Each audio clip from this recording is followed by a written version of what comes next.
अस्सलामुअलैकुम, बोल न्यूज में खुशामदीद। मैं हूँ महरुख शहरियार और मैं हूँ गौहर इशरात। हेडलाइंस आपने जानी। बुलेटिन का आगाज करेंगे बड़े और तारीखी मुआहदे से। पाकिस्तान और सऊदी अरब के दरमियान तारीखी स्ट्रेटेजिक बाहिमी दिफाई मुआहदा तय पा गया। वज़ीर-ए-आज़म शहबाज शरीफ और सऊदी वली अहद मोहम्मद बिन सलमान ने मुआहदे पर दस्तखत कर दिए, जिसका एलामिया जारी कर दिया गया है, जिसके मुताबिक एक मुल्क के खिलाफ जारिहत दोनों ममालिक के खिलाफ जारिहत तस्वुर की जाएगी। मुआहदे की तैयारी और तकमील में फील्ड मार्शल सैयद आसिम मुनीर ने कलीदी किरदार अदा किया है। आपको बता दें कि पाकिस्तान और सऊदी अरब के दरमियान तारीखी स्ट्रेटेजिक बाहमी दिफाई मुआहदा तय पा गया। दुनिया की नजरें गुज़िश्ता रोज पाकिस्तान और सऊदी अरब पर लगी हुई थी जब यह अहम और तारीखी मुआहदा तय पा गया था। और इसके अलावा जिस तरह से प्रोटोकॉल से नवाजा गया, जिस तरह से वहां पर शाही खिदमत की गई है पाकिस्तानी क़यादत की, वो भी पूरी दुनिया ने देख लिया है। जिस तरह से क़यास आराइयाँ थी सऊदी अरब और पाकिस्तान के दरमियान होने वाली बातचीत के हवाले से, वो भी अब दम तोड़ चुकी हैं। पाकिस्तान और सऊदी अरब के दरमियान तारीखी स्ट्रेटेजिक दिफाई मुआहदा। वज़ीर-ए-आज़म शहबाज शरीफ और सऊदी वली अहद मोहम्मद बिन सलमान ने मुआहदे पर दस्तखत किए। मुश्तरका एलामिया भी जारी कर दिया गया, जिसमें कहा गया एक मुल्क के खिलाफ जारियत दोनों ममालिक पर हमला तस्वुर होगी। मुआहदे का मकसद जारियत के खिलाफ मुश्तरका दिफा को मजबूत बनाना है। मुआहदे के तहत पाकिस्तान अब हरमैन शरीफैन के तहफ़्फ़ुज़ और सऊदी अरब की सलामती में एक स्ट्रेटेजिक पार्टनर बन गया है। मुआहदे की तैयारी और तकमील में army chief field marshal Syed Asim Munir का कलीदी किरदार है। वज़ीर-ए-आज़म शहबाज शरीफ और army chief field marshal Syed Asim Munir का हालिया दौरा सऊदी अरब के दौरान शानदार इस्तकबाल हुआ। वज़ीर आज़म और सऊदी वली अहद के दरमियान अहम मुलाकात हुई। मुलाकात में नायब वज़ीर आज़म इसहाक डार और फील्ड मार्शल आसिम मुनीर भी मौजूद थे। पाक सऊदी मुआहदे की तैयारी और इसके अलावा तकमील में army chief field marshal Syed Asim Munir का कलीदी किरदार नुमाया है। मुआहदे के बाद दोनों ममालिक के ताल्लुकात और दरीना दोस्ती तारीखी मोड़ पर आ चुकी है।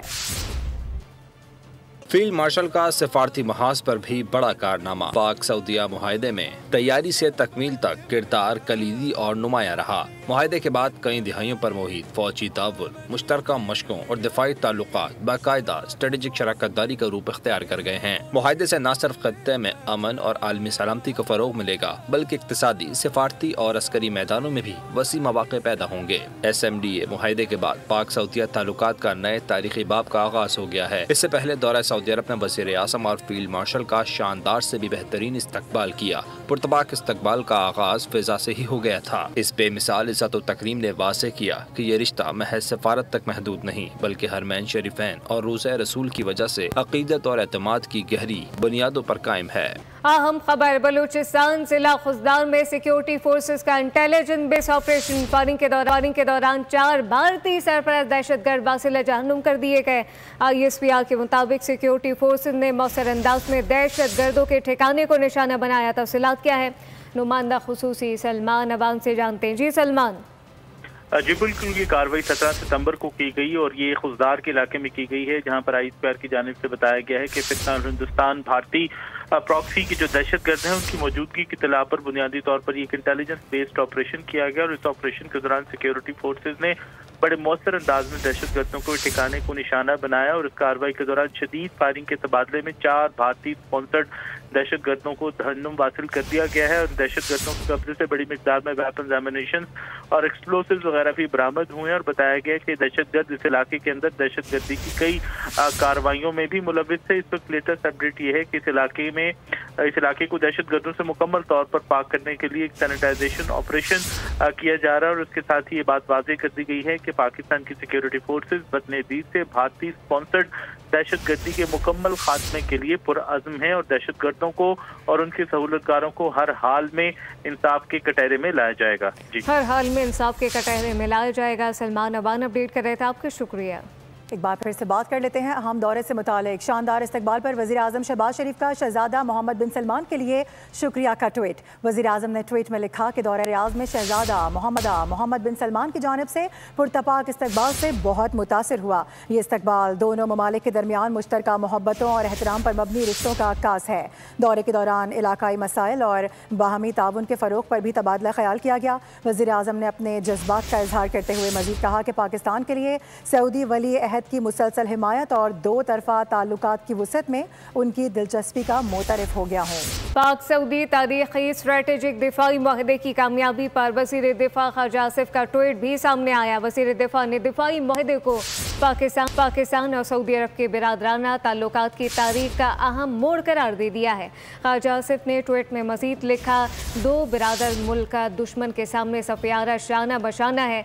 रब्बुल इज़्ज़त के साए में मुश्तरका दुश्मन के मुकाबले आएंगे। सारी उम्मत मुत्तहिद हो गई। पाकिस्तान जिंदाबाद, मुस्लिम उम्मा पाइंदाबाद। खबर ये भी है कि पाकिस्तान और सऊदी अरब के दरमियान दिफाई मुआहदे पर पाकिस्तान उलमा काउंसिल ने कल यौम तशक्कुर और यौम दुआ मनाने का ऐलान कर दिया है। अल्लामा ताहिर अशरफी ने कहा कि कौम यौम तशक्कुर इसलिए मनाएगी क्योंकि अल्लाह ताला ने हमें हरमैन शरीफैन के तहफ़्फ़ुज़ के लिए चुन लिया है।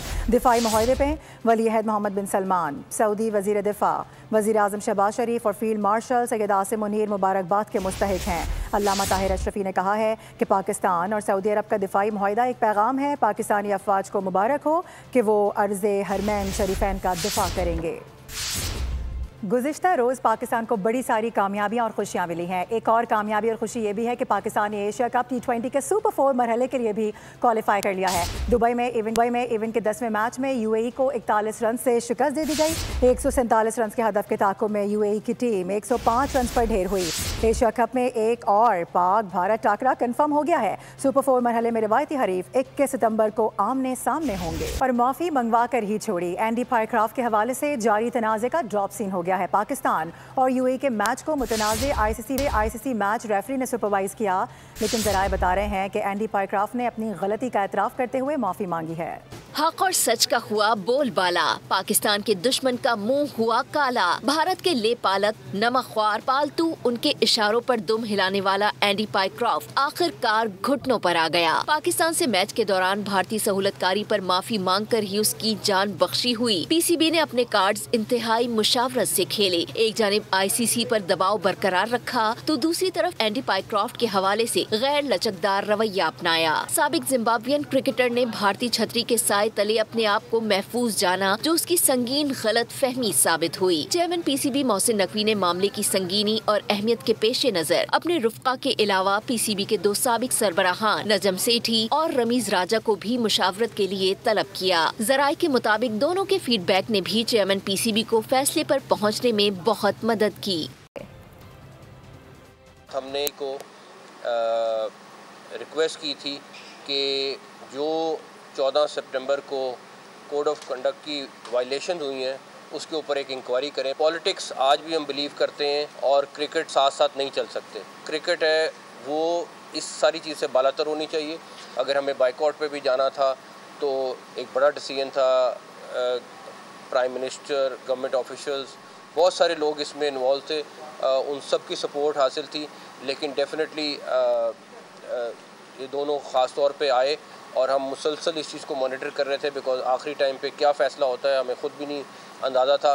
तो अल्लाह ताला का शुक्र है, अल्लाह ताला ने पाकिस्तान की इज़्ज़त एक दफ़ा फिर उसी तरह रखी जिस तरह कौम तवक्को कर रही थी। और मुझे उम्मीद है कि आइंदा अब हम क्रिकेट पे फोकस करेंगे, इस सियासत पे नहीं। हमारा टाइम क्रिकेट पे लगना चाहिए, इस सियासत पे नहीं।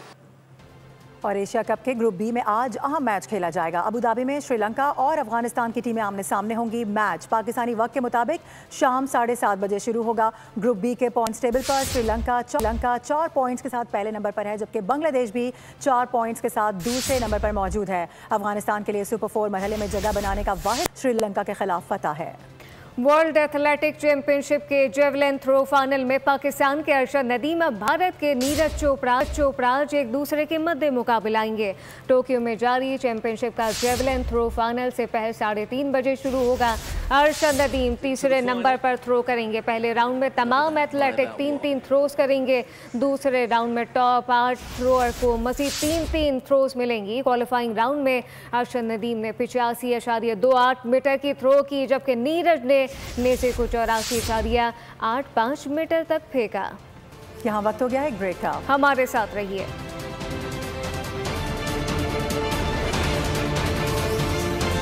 उबलते गटर हो या फिर सड़कों पर पड़े गड़े, अवामी मसाइल पर हुकाम ने आंखें मूंद ली हैं। सब ठीक है कि मोहर लगाकर हर मसले को नजरअंदाज कर दिया जाता है।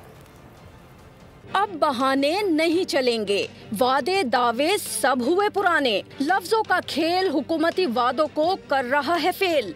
कराची वालों ने कराची के जिम्मेदारों को झंझोड़ दिया। जैकअप लाइन गटर लाइन बन गया, घरों के बीचों बीच सकते। अगर यहाँ कोई हादसा हुआ वो जिम्मेदार है। और अभी जो बीमारियाँ चल रही है ना, स्किन डिजीज हो रही है, ये देखिए आप। हम तो बड़े हैं फिर भी बर्दाश्त कर लेंगे, बच्चे और बुजुर्ग नहीं कर सकते। करम की नजर तो शायद यूनिवर्सिटी रोड पर भी नहीं पड़ी। घंटों का इंतजार, गाड़ियों की लंबी कतार, मुसाफिरों का सांस लेना है दुश्वार। बहुत परेशानी है। देखें अब ये यूनिवर्सिटी आना, ये हमारे शूज की हालत है, पूरे शूज पानी से भर गए। पानी वैसे नालों में आ नहीं रहा, ये शूजों में पानी भर रहा है। बातों के फूल अगर कराची की सड़कों पर गिर जाते तो ये भी अर्के गुलाब से नहा लेती। आपको बताएं, कराची में जमीयत उलमा इस्लाम सिंध का अमन मार्च आज मुनक्किद होगा। अमन मार्च का काफिला ठट्टा से कराची की जानिब रवां दवा है। शारिफ फैसल से रिपोर्ट करें मोहम्मद काशान। जी काशान, बताइएगा। जी बिल्कुल, देखें जमीयत उलमा इस्लाम सिंध के तहत अमन मार्च आज कराची में मुनक्किद होगा। काफिले की इस वक्त पोजीशन जो है, काफिला ठट्टा से रवाना हो चुका है। मलीर से शारा फैसल तक जमीयत उलमा इस्लाम के कारकुनान की जानिब से इस्तकबालिया कैंप्स लगा दिए गए हैं। इस कैंप पे कुछ कारकुनान भी मेरे हमरा मौजूद हैं, इनसे हम बात करेंगे। सर, आज का मार्च आप कैसा देख रहे हैं, कैसा मार्च आज का होगा? जज़ाकल्लाह, मेहरबानी आपकी।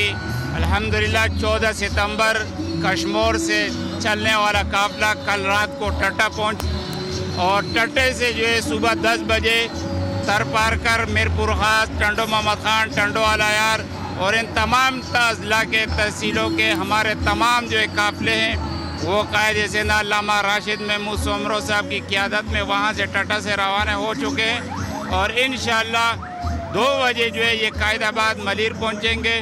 वहाँ मलीर और हमारे 3 डिस्ट्रिक्ट के वो उनको ज्वाइन करेंगे। फिर इसी तरह ये काफिला एयरपोर्ट पहुंचेगा और एयरपोर्ट से कायदे मिल्लत इस्लामी हज़रत मौलाना फजल रहमान साहब उनकी क़ियादत करेंगे। से आगाह कर रहे थे काशान, बहुत शुक्रिया आपका।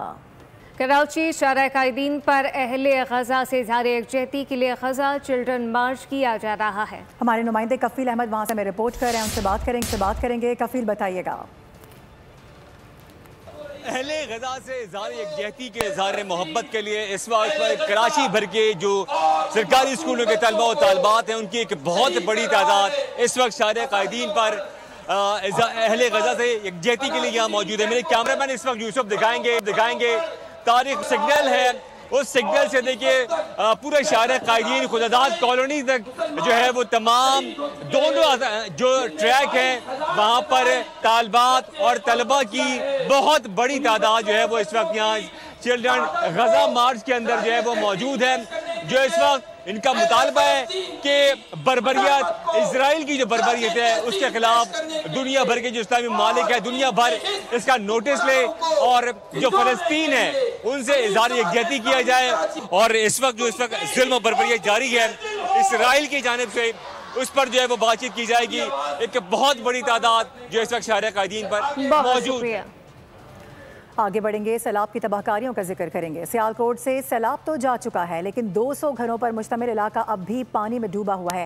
बेशतर लोग घर छोड़ चुके हैं जबकि मौजूद अफराद आरजी कश्तियों का सहारा लेने पर मजबूर हैं। बात करेंगे मियाँ मोहम्मद नदीम हमें ज्वाइन कर रहे हैं। नदीम, यहाँ से तो कहा जा रहा था कि सारा पानी निकाला जा चुका है। जी बिल्कुल, मैं इस वक्त तक की मौजूद नहीं बल्कि सियालकोट का इलाका अहमद नगर बुंगा में मौजूद हूँ, जहाँ पर 25 रोज़ गुजर जाने के बाद भी सैलाबी पानी नहीं निकल सका। 25 दिन से यहाँ के जो शहरी हैं वो इंतहाई परेशान दिखाई दे रहे हैं। अपने घरों से यहाँ से निकलने के लिए इन्होंने आर्जी कश्तियाँ बनाई हैं जो सुबह शाम अपने बच्चों को भी इस कश्ती पर सवार करके लेके आते हैं। मेरे साथ यहाँ मौजूद हैं, क्या कहते हैं आप, किन मुश्किलात का सामना है? सर अच्छी इंतहाई मुश्किलात मैं एक की छोटी जी मिसाल देना कि मेरी मिसेज कल बहुत सीरीयस सन उन्होंने ऑक्सीजन की जरूरत सी। असी ऐसे कश्ती ते बड़ी मुश्किल उन्होंने कढ़ के बाहर हॉस्पिटल लै गए सन। ऐसे कश्ती ते फिर वापसी खड़ना मुश्किल हो गया सी कि अंधेरा सी, डर भी लगता सी। अज असी हस्पताल लैके नहीं गए, साढ़े बच्चे ने स्कूल नहीं जा सकते पे, स्कूल तो छुड़ा लेने क्योंकि बच्चे 2-3 दफा डिग गए ने। डर लगता है साढ़े कीमती असासे यही बच्चे ने, अगर इन्होंने कुछ हो गया तो किस वास्ते जीना। यहाँ पर 200 के करीब घर है जिनमें से ज्यादातर लोग इस घर से जो है ना इसी घर छोड़ के जा चुके हैं। जो लोग यहाँ पर रह रहे हैं वो रोजाना की बुनियाद पर जो है ना इस कश्ती को इस्तेमाल करके अपनी जो जिंदगी है वो गुजार। इसी के साथ बुलेटिन से फिलहाल इतना ही। मज़ीद खबरों और अपडेट्स के लिए विजिट कीजिए हमारी वेबसाइट bolnews.com। आप देखते रहिए बोल।